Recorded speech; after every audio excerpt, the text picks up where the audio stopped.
இன்றே டவுன்லோட் செய்து உங்கள் ஃபேவரட் ஷோக்களை என்ஜாய் பண்ணுங்க. மித்ரா, எனக்கு ஒரு ஹெல்ப் பண்ணுவியா? என்ன क्वेश्चन இது? என்ன பண்ணணும்னு சொல்லு. பாரதியோட ஹஸ்பண்ட் யாருன்னு எப்படியாவது கண்டுபிடிக்கணும்.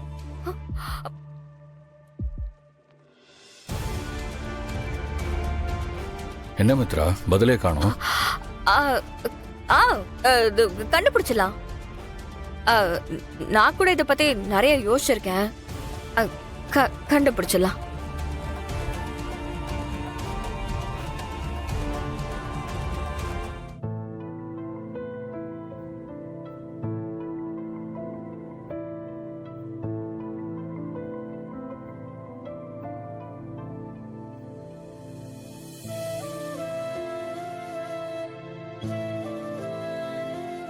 டேய், நீ ஹோம்வொர்க் பண்ணலையா?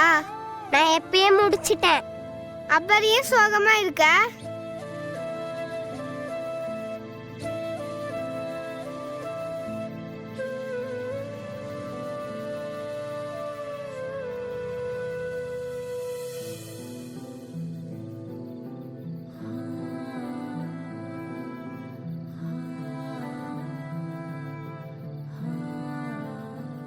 பாரதி ரொம்ப பாவம்.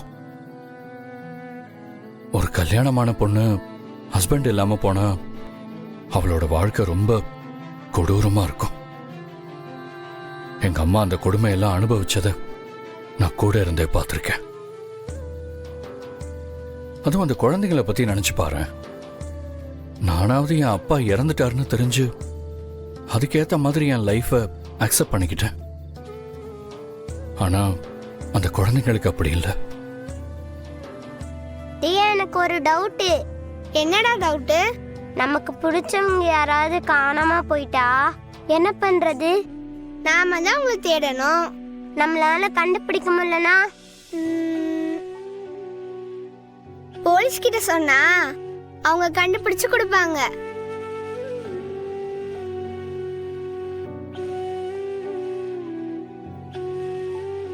அப்பா இல்லைங்கிறதுக்கும் அப்பா கூட இல்லைங்கிறதுக்கும் நிறைய வித்தியாசம் இருக்கு.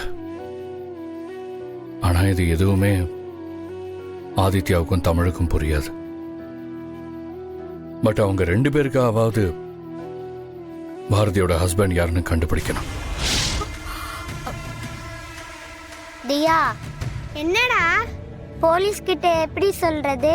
போலீஸ் கிட்ட சொல்லணும்னா 100க்கு ஃபோன் பண்ணணும்னு நம்ம மிஸ் சொல்லி கொடுத்தாங்களே, மறந்துட்டியா? ஆமால. தெரிஞ்சோ தெரியாமலோ நான் அவங்க லைஃப்ல இன்வால்வ் ஆயிட்டேன். இனிமே அவங்களோட நிலைமைய பார்த்துட்டு என்னால சும்மா இருக்க முடியாது. அதனால நான் ஒரு முடிவு பண்ணிட்டேன். பாரதியோட ஹஸ்பண்ட் யாருன்னு கண்டுபிடிக்கிறது தான் என்னோட ஒரே டார்கெட். அதுக்கு இடையில வேற எந்த எமோஷனுக்கும் இடம் இல்லை. உனக்கும் ஓகே தானே? கண்டிப்பா. ஆதி, உன் டார்கெட் தானே என் டார்கெட்டும். பாரதி ஹஸ்பண்ட கண்டுபிடிச்சிடலாம். கண்டிப்பா கண்டுபிடிச்சிடலாம்.